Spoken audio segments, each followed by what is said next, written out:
Hello everyone, welcome back to my channel. So ఇవాల్టి topic law of attraction. Julayi movie చూసారా? అందులో నువ్వు ఇష్టంగా కోరుకునేదే అదృష్టం, బలంగా కోరుకునేది భవిష్యత్ అని అల్లు అర్జున్ డైలాగ్ ఉంటుంది. ఎప్పుడైనా దాన్ని విన్నారా? వినే ఉంటారు most of the part. So అదేనండి, లా ఆఫ్ అట్రాక్షన్ అంటే ఏమీ లేదు, నువ్వు ఏం కోరుకుంటావో అది నీకు జరిగేలాగా పాసిబిలిటీస్ని క్రియేట్ చేసేలాగా ఈ యూనివర్స్ని మనం కోరుకోవడం. ఎక్కడ మనం టెంపుల్స్కి వెళ్ళినా ఇంకేదైనా చెప్పినా కానీ నీకు నచ్చింది కోరుకో, నీకు ఏం కావాలో కోరుకో అని చెప్తూ ఉండేది మన చిన్నప్పటి నుంచి వింటాం కదా. సో ఈ ఫార్ములాని, ఈ లా ఆఫ్ అట్రాక్షన్ని మనం ఎలా యూస్ చేయాలి, ఎలా యూస్ చేస్తే మనం కోరుకున్నవి మనకి దక్కుతాయనే కాన్సెప్టే ఈ లా ఆఫ్ అట్రాక్షన్ అనమాట. సో మీరైతే చెప్పండి, జనరల్గా మీకు ఏదైనా ఒకటి కావాలనుకోండి, ఎలా కోరుకుంటారు? అరే, ఫర్ ఎగ్జాంపుల్ మనం చదువుకునే టైంలో అట్లాగా మనకి బాగా టఫెస్ట్ క్వశ్చన్ ఉందనుకోండి, ఈ క్వశ్చన్ మాత్రం ఎగ్జామ్లో రాకూడదు రాకూడదు రాకూడదు రాకూడదు రాకూడదు అని అనుకున్నప్పుడే ఆ క్వశ్చనే మ్యాక్సిమం వచ్చి ఉంటుంది. ఇలాంటి సిచ్యుయేషన్ మీకు ఎప్పుడైనా ఎదురైందా? సో ఇక్కడ చాలా సింపుల్ కాన్సెప్ట్. మీరు పదే పదే ఒక విషయాన్ని చెప్తూ ఉన్నారు అంటే, అది మీ నోటి ద్వారా కానీ మనసు ద్వారా కానీ పదే పదే ఈ యూనివర్స్కి ఒక విషయం చెప్తున్నారంటే, అది మీరు చెప్పే ఆ కాదు, వద్దు అనేది కన్సిడర్ చేయదు. మీరు దేన్ని ఎక్కువ తలుచుకుంటున్నారో, అరే వీళ్ళకి ఇది కావాలేమో అని చెప్పి అదే వచ్చేలా చేస్తదనమాట. సో ఈ మోడల్ అనేది చాలా సింపుల్. లా ఆఫ్ అట్రాక్షన్ అనేది చాలా సింపుల్. నీకు ఏది వద్దో కాదు, నీకు ఏం కావాలో కోరుకోవడమే law of attraction success formula అనమాట. ఫర్ ఎగ్జాంపుల్, నేను ఒక పర్టికులర్ టెక్నాలజీ మీద వర్క్ చేస్తున్నాను. నాకు అది చాలా టఫ్గా ఉంది, చేయలేకపోతున్నాను, ఏదో శాలరీ కోసం చేస్తున్నా. నేను నాకు ఇష్టమైన టెక్నాలజీలోకి నేను మారాలనుకుంటున్నా, నేను దాన్ని ప్రిపేర్ అయ్యా. అరే నెక్స్ట్ వచ్చే ఆపర్చునిటీ అయినా, ఫర్ ఎగ్జాంపుల్ నా సేమ్ కంపెనీలోనే నేను కోరుకున్న టెక్నాలజీలో నాకు ప్రాజెక్ట్ రావాలి అనేది నా కోరిక. కానీ అరే నెక్స్ట్ టైము నేను ప్రాజెక్ట్ మారేటప్పుడు ఇది మాత్రం వద్దు, ఇలాంటి టెక్నాలజీ మాత్రం వద్దు వద్దు వద్దు అని కోరుకుంటున్నాను అనుకోండి, నాకు నెక్స్ట్ కూడా అలాంటిది నేను ఏదైతే వద్దు అని కోరుకుంటున్నానో అదే వస్తుందన్నమాట. ఎందుకు అంటే యూనివర్స్కి తెలీదు నీకు వద్దునా ఏంటని. సరే వద్దని చెప్తున్నాం, బాగానే ఉంది. Universe is nothing but kind of ఒక పర్సనే అనుకోండి. మీరు ఆ పర్సన్తో నాకు వద్దు వద్దు అని చెప్పేదానికన్నా ఓకే, మీరు వద్దు అని చెప్పింది అర్థమైంది. కానీ మీకేం కావాలో ఎలా తెలుస్తుంది యూనివర్స్కి? మీకేం కావాలో దాన్నే కదా మనం అట్రాక్ట్ చేయాలి. మనకి వద్దు వద్దు అని చెప్పింది కాదు కదా. సో మనకి ఏదైనా కావాలి అని అనుకున్నప్పుడు మనం చాలా గట్టిగా పదే పదే చెప్పుతూ ఉండడం కానీ, కోరుకోవడం కానీ, ఏం కావాలో అది కోరుకోవాలి. అరే దేవుడా నాకు ఇలాంటిది మాత్రం వద్దు అని అనకూడదు. ఎందుకంటే యూనివర్స్ ఎప్పుడు కూడా నీ వద్దు, నీ కాదు, నీ తీసుకోదు. సో దానికి అర్థమైన భాషలో అలా మనం రివర్స్లో కోరుకున్నట్లయితే మనకి ఏదైతే వద్దనుకుంటామో అదే వస్తుంది. ఎందుకంటే మనం ఆ విషయాన్ని అన్నిసార్లు బయటికి చెప్తూ ఉన్నాం, అన్నిసార్లు అనుకుంటూ ఉన్నాం కాబట్టి.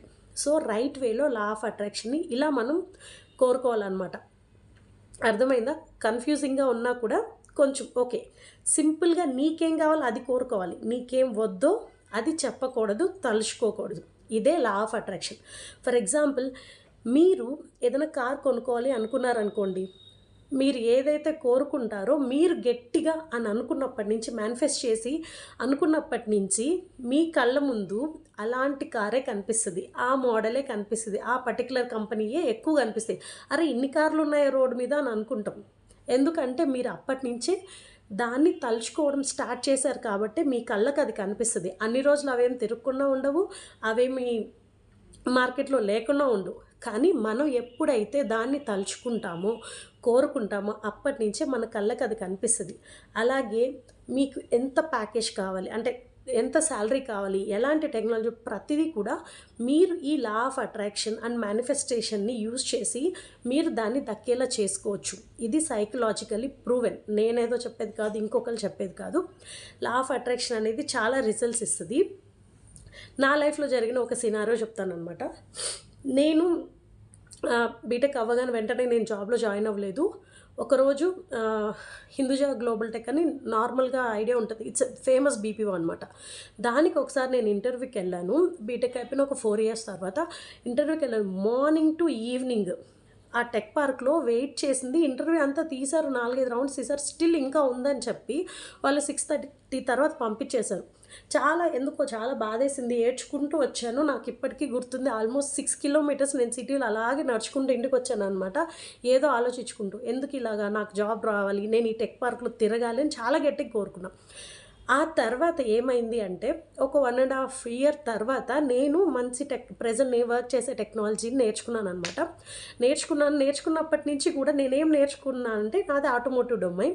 నాకు అప్పటి నుంచి దాని రిలేటెడ్‌వే మొత్తం కనిపించేటివి. అది నేను బాగా ఎక్స్‌పీరియన్స్ చేశా. ఇంకొకటి ఏంటి అంటే, నాకు జాబ్ వచ్చి ఒక 6 మంత్స్ తర్వాత అదే టెక్ పార్క్‌లో సేమ్ ఎక్కడైతే నేను ఇంటర్వ్యూ అటెండ్ అయ్యానో, అదే టెక్ పార్క్‌లో నేను ఆ బీపీఓ ట్యాగ్ కాకుండా నా ఐటీ సంబంధించింది సాఫ్ట్‌వేర్ జాబ్‌తో నేను ఆ టెక్ పార్క్‌లో తిరిగాను. నాకు లైఫ్‌లో అది బిగ్గెస్ట్ అచీవ్‌మెంట్ అనమాట. అరే! ఇదే టెక్ పార్క్, ఇదే బిల్డింగ్‌లో వచ్చి నేను పొద్దుటి నుంచి సాయంత్రం వరకు వెయిట్ చేశాను.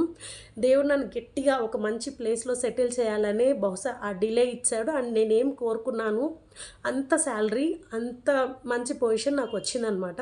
సో, మనం ఏదైతే అట్రాక్ట్ చేస్తామో అది దేవుడు ఖచ్చితంగా ఇస్తాడు. ఏం వద్దు, వద్దు, వద్దు అనేది మనం చెప్పకూడదు. నేచర్ ఎప్పుడు కూడా దాన్ని తీసుకుంటది. నువ్వు చెప్పే వద్దు, కాదు, కాదు. నువ్వు దేన్నైతే పదే, పదే, పదే తలుచుకుంటావో అది కన్సిడర్ చేస్తదనమాట. So, law of attraction very simple. మీ కష్టం, కన్సిస్టెన్సీతో దాన్ని అచీవ్ చేయడం ఇంకా చాలా చాలా సింపుల్ అనమాట. సో, ఫైనలీ కంక్లూజన్ ఏంటంటే, మీకేం కావాలో అది కోరుకోండి. మీకేం వద్దో అనేది మీ నోటితో కానీ చెప్పకండి. మీ మనసుతో కూడా అనుకోకండి. మీకు కావాల్సింది మాత్రమే పదే పదే తలుచుకోండి. దాన్ని అచీవ్ చేసినట్టు మీరు ఊహించుకోండి. అది చాలా యూజ్ అవుతుంది. సో, ఫ్యూచర్‌లో మేనిఫెస్టేషన్ ఎలా చేయాలి, సబ్‌కాన్షియస్ మైండ్ టెక్నిక్స్ ఎలా ఉంటాయి, అది నాకెలా అప్లికబుల్ అయింది, నేను ఎలా అచీవ్ చేశాను, నాకు ఎలా సక్సెస్ అయిందనేది నా స్టోరీ కూడా షేర్ చేసుకుంటాను. సో, ఇలాంటి మరిన్ని వీడియోస్ కోసం నా ఛానల్ని మీరు సబ్స్క్రైబ్ చేసుకోండి. Thank you so much for watching. ఈ వీడియో ఎవరికైనా హెల్ప్ అవుతుంది అని అనుకుంటే ఖచ్చితంగా షేర్ చేయండి.